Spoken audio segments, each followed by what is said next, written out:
Hello student, मैं doctor Sangeeta Shukla. आज मैं आप लोग को BA 1 भौतिक भूगोल के अंतर्गत पृथ्वी की उत्पत्ति संबंधी चैप्टर को पढ़ाने जा रही हूँ। इसका वीडियो लेक्चर देने जा रही हूँ। ये जो चैप्टर है पृथ्वी की उत्पत्ति, इसे ओरिजिन ऑफ अर्थ कहते हैं। पृथ्वी की उत्पत्ति संबंधी जो सिद्धांत है, परिकल्पना है, उसके संदर्भ में बहुत सारे विद्वानों ने बहुत सारे विचार दिए हैं, मत दिए हैं, जिनको की परिकल्पनाएं की गई कहा गया है।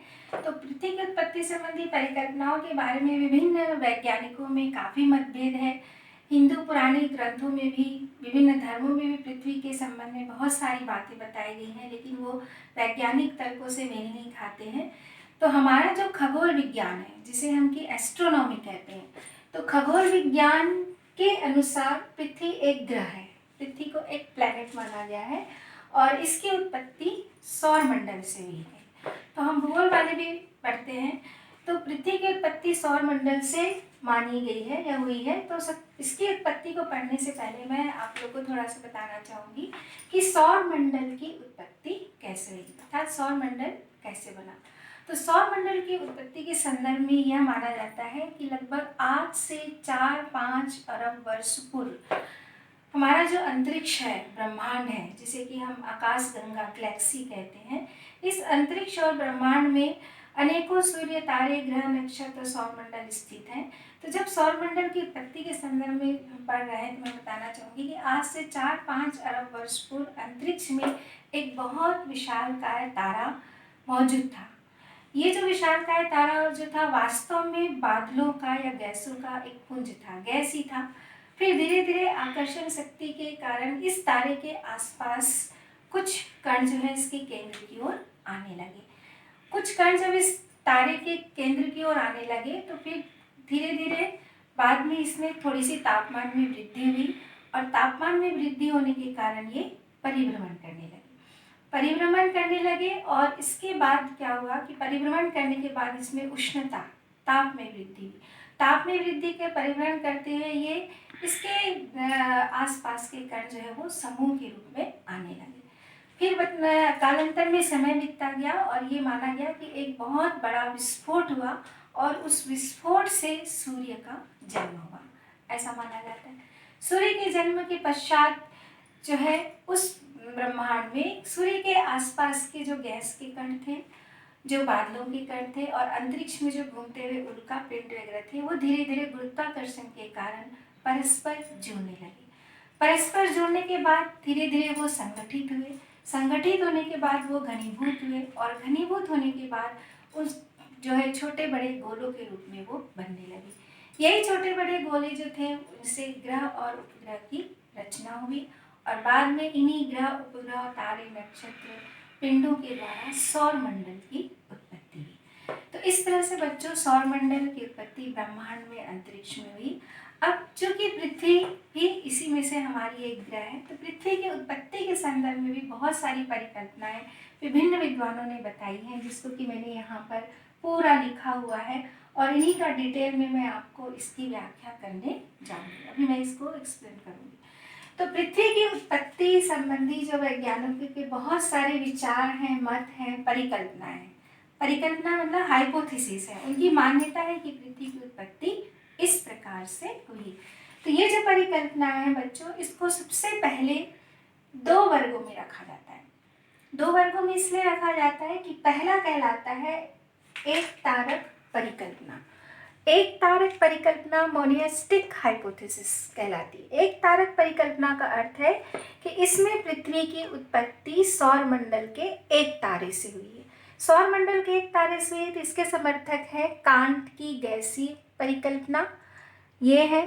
फिर इसको लाप्लास महोदय ने बताया है, लाप्लास की निहारिका परिकल्पना, जिसको नेबुलर परिकल्पना कहते हैं, नेबुलर हाइपोथेसिस है। फिर इसके बाद लॉकियर की उल्का पिंड परिकल्पना है, मेटियोरिटिक परिकल्पना। ये जो 3 परिकल्पना है, ये एक तारक परिकल्पना कहलाती है। दूसरा जो विचार है वो द्वैतारक परिकल्पना, ड्यूलिस्टिक हाइपोथेसिस कहते हैं। ड्यूलिस्टिक हाइपोथेसिस के जो विद्वान हैं जिन्होंने बताया है, वो चैम्बरलिन तथा मोल्टन की ग्रहाणु परिकल्पना है। प्लैनेटिज्म प्लैनेटिज्मल हाइपोथेसिस को कहते हैं। इसके बाद दूसरे विद्वान आए जेम्स जीन्स तथा जेफरी की ज्वारीय परिकल्पना है, जिसको टाइडल हाइपोथेसिस कहते हैं। तो इस तरह से ये विद्वान हैं जिन्होंने पृथ्वी की उत्पत्ति के संदर्भ में अलग अलग हाइपोथेसिस परिकल्पनाएं दी हैं। इनका डिटेल में अभी आपको ये सब बताऊंगी। इसके बाद बच्चों आया युग्म तारा परिकल्पना। युग्म तारा परिकल्पना बाइनरी स्टार हाइपोथेसिस कहलाता है। इसके बताने वाले हैं H.N. रसेल। 1937 की ये परिकल्पना है जो H.N. रसेल ने बताई है। इसके बाद नवीन परिकल्पना आई जो आधुनिक समय में, इसमें रासगन की आवर्तन है, बैनर्जी की सीफेड है और होयल तथा लिटिलटन की नौ तारा परिकल्पना है, जिसको नोवा हाइपोथेसिस कहते हैं। और आटो स्मिथ की अंतर तारकीय धूल परिकल्पना है, जिसको इंटरस्टेलर डस्ट हाइपोथेसिस कहते हैं। तो ये सब नवीन परिकल्पना है, नवीन हाइपोथेसिस है। बिग बैंग थ्योरी भी इसी में पढ़ी जाती है, जिसको आगे मैं बताऊंगी आपको। तो ये सारी जो परिकल्पनाएं हाइपोथेसिस है, ये पृथ्वी की उत्पत्ति को बताते हैं कि पृथ्वी की उत्पत्ति कैसे कैसे हुई होगी। अब इसी को मैं एक्सप्लेन करने जा रही हूँ। तो इसमें सबसे पहले जो है हम ये जो पढ़ते हैं एक तारक परिकल्पना। एक तारक परिकल्पना को बच्चों सर्वप्रथम बताने का प्रयास वैसे कास्टे दी डफन ने 1745 में किया था। कास्टे दी डफन ने 1745 में सर्वप्रथम उन्होंने बताने का प्रयास किया था। उनका ये मानना था कि पृथ्वी अंतरिक्ष में और ब्रह्मांड में एक बहुत विशाल तारा घूमता हुआ आया और वो सूर्य से टकराया। सूर्य से टकराने के कारण सूर्य की बाह्य सतह से बहुत सारे असंख्य टुकड़े बाहर आए और बाहर आकर वो अंतरिक्ष में बिखर गए। बिखरने के कारण आगे चलकर उनसे ग्रह उपग्रह और पिंडों की रचना हुई और बाद में जो पदार्थ बचा वो आकाश में विलीन हो गया और शेष भाग सूर्य के रूप में सौरमंडल में स्थित है। ये कास्टे दी डफन ने बताया। बाद में इन्हीं की विचारधारा को लेते हुए सारे विद्वानों ने अपने अपने तरीके से अपनी अपनी हाइपोथेसिस बताई। अब मैं स्टार्ट करने जा रही हूँ कांट की गैसीय परिकल्पना। यहाँ पर मैंने इसके थोड़े से डायग्राम्स बनाए हुए हैं। कांट की गैसीय परिकल्पना जो है, इसको किसी किसी किताब में कांट का वाव्य परिकल्पना भी लिखा गया है, वाव्य राशि परिकल्पना का है। तो कांट महोदय जो है ये जर्मन के प्रोफेसर हैं, दार्शनिक थे। इनका पूरा नाम इमैनुएल कांट है। इन्होंने 1755 में पृथ्वी की उत्पत्ति संबंधी जो परिकल्पना बताई उसका नाम इन्होंने रखा गैसीय परिकल्पना। इनके अनुसार कांट महोदय का यह मानना था कि अतीत काल में शून्य में एक बहुत बड़ा आद्य पदार्थ था। उस आद्य पदार्थ को उन्होंने नाम दिया पौराणिक पदार्थ। अर्थात ये माने कि अंतरिक्ष में ब्रह्मांड में एक बहुत बड़ा पदार्थ था जो आद्य पदार्थ कहलाया। इसको पैरामेट्रियल मैट्रिक्स भी कहते हैं। ये जो आद्य पदार्थ था ये प्रारंभ में ये ठंडा, गतिहीन और ये ठोस कण था। मतलब ये जो मैंने बनाया है ये आद्य पदार्थ, जिसको पौराणिक आद्य पदार्थ कहते हैं, ये शुरू में ठंडा था और गतिहीन था, इसमें कोई गति नहीं थी और ये ठोस कण के रूप में था। बाद में कांट महोदय बताते हैं कि आकर्षण शक्ति के कारण, एक चीज़ और यहाँ पे बताना चाहूँगी कि कांट ने अपनी परिकल्पना में गुरुत्वाकर्षण शक्ति के प्रभाव को बताया। यानी न्यूटन का जो गुरुत्वाकर्षण शक्ति है उसके प्रभाव को इन्होंने बताया है। तो आकर्षण के कारण ये कण आपस में टकराने लगे, जिसके कारण इसमें ताप उत्पन्न हुआ और ताप उत्पन्न होने के कारण जो है ये धीरे धीरे घूमने लगे और धीरे धीरे घूमते घूमते इसमें परिभ्रमण जो है वो तेजी से होने लगा। तो इस तरह से कांट ने बताया कि बाद में ये जो ठंडा, गतिहीन और ठोस कण था ये बाद में गतिशील तप्त निहारिका में बदल गया। अर्थात कांट ने इसको निहारिका नाम दिया और ये निहारिका घूमती हुई थी, परिभ्रमण करती हुई थी, गतिशील थी और गर्म थी। तो इस तरह से कांट ने फिर आगे बताया कि जब इस निहारिका की, इस घूमती हुई तप्त गर्म निहारिका की जब ये तीव्र गति से घूम रही थी तो इसके केंद्र से जो इसका विषुवतरेखी भाग है, ये इसका विषुवतरेखी भाग है, इसके केंद्र से पदार्थों का एक वलय बाहर निकला। अर्थात ये इसके पदार्थ इसके केंद्र से जो है बाहर की ओर निकला और बाहर की ओर निकलने के बाद जो है फिर इसी पदार्थ से वो वलय के रूप में निकला न बताया। और इसी पदार्थ से बाद में और भी कई पदार्थ निकले जो बाद में कण संगठित हुए और इन्हीं से ग्रहों की रचना हुई। तो कांट ने ये बात जो है अपनी गैसीय परिकल्पना बताई और ये पूर्णतः गैसों का पुंज था। कांट के समीक्षा परिकल्पना में ये समीक्षा की गई है कि कांट में आपत्ति ये बताई गई है कि इन्होंने ठीक है गैसीय वायु पुंज से पृथ्वी की उत्पत्ति को बताया है, लेकिन आपत्ति ये कह रही कि पहले प्रारंभ में जो ठोस कण थे आद्य पदार्थ के, पौराणिक आद्य पदार्थ के, वो ठोस कण फिर कैसे तप्त हुए, उसमें परिभ्रमण कैसे हुए, घूर्णन होना ये संभव नहीं लगता। फिर उन्होंने बताया कि जिस आकर्षण शक्ति के कारण ये जो है ठंडा ठोस कण गर्म तप्त नीहारिका में बदला, तो वो आकर्षण शक्ति पहले कहाँ थी, इसको उन्होंने एक्सप्लेन नहीं किया। फिर भी कांट की वैसी परिकल्पना को हम लोग पढ़ते हैं, जानते हैं। अब कांट की परिकल्पना में जो दोष थी, जो त्रुटियां थी, उसको दूर करने के लिए लाप्लास महोदय की नीहारिका परिकल्पना आई। लाप्लास जो है कांट के परिकल्पना में जो त्रुटियां थी, जो दोष थे, उनको इन्होंने दूर करते हुए एक नई परिकल्पना बताई जिसका नाम है लाप्लास की नीहारिका परिकल्पना, nebular hypothesis of Laplace. Laplace फ्रांसीसी विद्वान थे, ये खगोलक थे, गणितज्ञ थे, इनको गणित का नॉलेज था।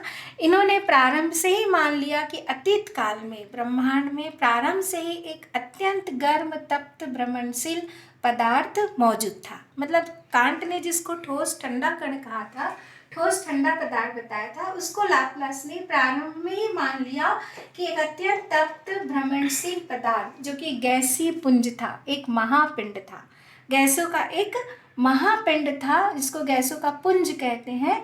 ये प्रारंभ से ही ब्रह्मांड में अतीत काल से घूम रहा था, जिसको उन्होंने नाम दिया नीहारिका, नेबुला कहते हैं हम लोग बच्चों। इसका इस महापिंड का नाम है नेबुला। तो नेबुला या नीहारिका नाम दिया लाप्लास महोदय ने। फिर वो कहा कि नीहारिका जो है तीव्र गति से ब्रह्मांड में घूम रही थी और तीव्र गति से घूमने के कारण इसके केंद्र में अपकेंद्रीय बल, जिसको कि हम सेंट्रीफ्यूगल फोर्स कहते हैं, अपकेंद्रीय बल जो है उत्पन्न होता है। क्योंकि ये गर्म थी, तप्त थी, इसलिए तेजी से घूम रही थी। तेजी से घूमने के कारण इसमें अपकेंद्रीय बल उत्पन्न होता है। फिर कांट लाप्लास महोदय ने ये बताया कि जब यह घूम रही थी तो इसका परिभ्रमण करती हुई इस नीहारिका के जो ऊपरी भाग, मतलब अंदर केंद्रीय भाग थे, वहाँ पर अब केंद्रीय बल का विस्तार हुआ, लेकिन इसका जो बाह्य भाग था उसमें इसकी कोणीय गति में कमी आई और बाद में एक समय ऐसा आया कि अब केंद्रीय बल अभी केंद्रीय बल के मध्य संतुलन स्थापित हो गया। फिर इसके बाद लाप्लास महोदय ने बताया कि अब केंद्रीय बल के पास, केंद्र के पास भारहीन पदार्थ जो है वो एकत्रित होने लगे और वो भारहीन पदार्थ फिर अंत में एक वलयाकार छल्ला, यहाँ पर लिखा है एक वलयाकार छल्ला के रूप में इस केंद्र से बाहर आए। फिर वो छल्ला आगे चलकर चटकता है, टूटता है या विदीर्ण होता है और उससे अन्य छल्ले बाहर आते हैं और इन्हीं छल्लों से ग्रहों की उत्पत्ति हुई है, ये लाप्लास महोदय ने बताया। अर्थात उन्होंने ये कहा कि अब केंद्रीय बल से जो पदार्थ, भारहीन पदार्थ जो है वो बाहर निकला, वो वलय के रूप में था और वलय के रूप में वो छल्ला बाहर निकला और उसी छल्ले से बाद में अन्य छल्ले निकले और उन अन्य छल्लों के बाद में संगठित होने से, जो है घनीभूत होने से ग्रहों की रचना हुई और ग्रहों के इसी प्रक्रिया से ग्रहों के द्वारा उपग्रह की रचना हुई और बाद में जो शेष महापिंड का जो शेष भाग बच गया उससे सूर्य बना, ऐसा लाप्लास महोदय ने बताया। तो लाप्लास महोदय की के अनुसार में ये इस तरह से इस नीहारिका से पृथ्वी की उत्पत्ति हुई जो गैसीय रूप में। इनकी समीक्षा या इनकी आपत्तियों में ये कहा गया कि लाप्लास के नीहारिका परिकल्पना ठीक है, आज के समय में इनकी परिभ्रमण गति की दिशा को बताती है क्योंकि सभी ग्रह जो है पश्चिम से पूर्व की ओर घूमते हैं, परंतु क्या बोलते हैं बृहस्पति ग्रह के उपग्रहों को देखो तो इससे यह मेल नहीं खाता। फिर लाप्लास महोदय के परिकल्पना के अनुसार इन्होंने कोणीय आवेग सुरक्षा नियम सिद्धांत को स्पष्ट नहीं किया और भी बहुत सारे इनकी जो है आपत्तियां जो है बताई गई हैं। वो आपत्तियां इस प्रकार से हैं कि ये कहते हैं कि निहारिका से निकले गैसीय पदार्थ से छल्ला पहले गैसीय अवस्था में था, बाद में शीतल तरल और बाद में ठोस अवस्था में आया। तो इस तरह से इन्होंने पृथ्वी के तरल, गैस और ठोस तीनों अवस्थाओं को एक तरह से बताया है जो पृथ्वी में पाई जाती है। इनकी जो कमियां थी, थोड़ा सा इनमें संशोधन किया रोसे महोदय ने। रोसे जो है लाप्लास के शिष्य थे।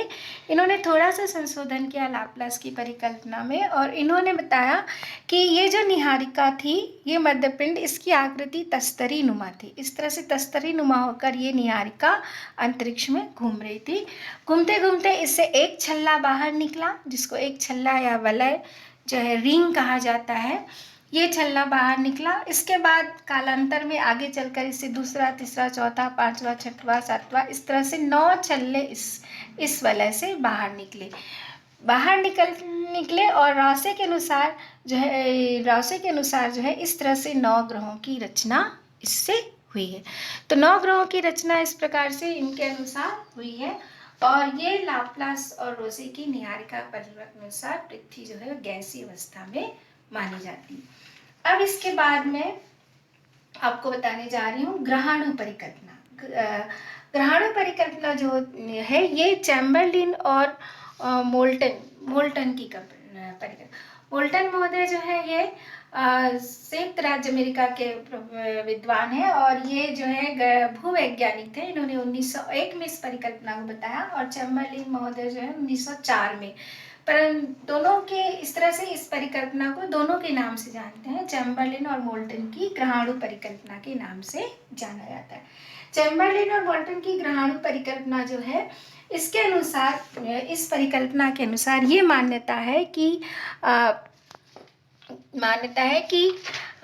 प्रारंभ में सूर्य जो है एक सर्पिल निहारिका के रूप में था। एक सर्पिल निहारिका के रूप में जो था वो ब्रह्मांड में स्थित था, घूम रहा था। तो सर्पिल निहारिका के रूप में था। इसी समय एक विशालकाय तारा जो है ये सूर्य के समीप से गुजरता है। तो जब ये विशालकाय तारा सूर्य के सर्पिल निहारिका वाले सूर्य के समीप से गुजरता है, तो ये अपनी ये सूर्य के बाहरी सतह पर जो है आकर्षण शक्ति, ज्वारीय शक्ति उत्पन्न करता है। ज्वारीय शक्ति पृथ्वी के सूर्य के बाह्य सतह पर जब उत्पन्न होती है, तो सूर्य का जो बाहरी सतह है ये विखंडित हो जाता है, और विखंडित होकर इसमें से अनेक असंख्य कण टूटकर बाहर आ जाते हैं। अर्थात सूर्य है और सूर्य की सतह पर ज्वारीय शक्ति उत्पन्न हुई इस तारे के कारण ये जो आकर्षण शक्ति, ज्वारीय शक्ति भी कहा, इसको उत्पन्न हुई, जिसके कारण सूर्य के बाहरी सतह से असंख्य कण टूटकर जो है बिखर जाते हैं। इन असंख्य टूटे हुए कणों को ही जो है चैम्बरलिन और मोल्टन ने ग्रहाणु की संज्ञा दी है। ग्रहाणु की संज्ञा दी है क्योंकि ये असंख्य कण कैसे थे, ठोस कण में थे, और यही ठोस कण जब परस्पर टकराने लगे और टकराने से संगठित हुए और संगठित होकर घनीभूत हुए, और इन्हीं से ग्रहों और उपग्रहों की रचना हुई। फिर उन्होंने कहा कि इस परिकल्पना के जन्मदाताओं का कहना है कि ये जो कण थे ग्रहाणु, ये पूर्ण ठोस थे और उस समय सूर्य जो आज तप्त गर्म है, उस समय सूर्य का बाह्य सतह भी कैसा था, ठंडा था, और चक्राकार ठंडी निहारिका के रूप में ये सर्पिल निहारिका कहलाता था। तो ये सर्पिल निहारिका, चक्राकार ठंडी निहारिका इसको कहा जाता था, जिसमें इसके कण जो थे वो ठोस रूप में थे। इसको हम स्पाइरल नेबुला भी कहते हैं। उस समय सूर्य इस तरह से चक्राकार ठंडी निहारिका के रूप में था, जिसके कण ठोस थे। तो इन्हीं ठोस कणों से, इन्हीं ठोस अणुओं के टकराने, परस्पर संगठित होने से ये जो है ग्रहाणु परिकल्पना पाई जाती है। इसके आगे का मैं आपको नेक्स्ट वीडियो में जो है एक्सप्लेन करूँगी।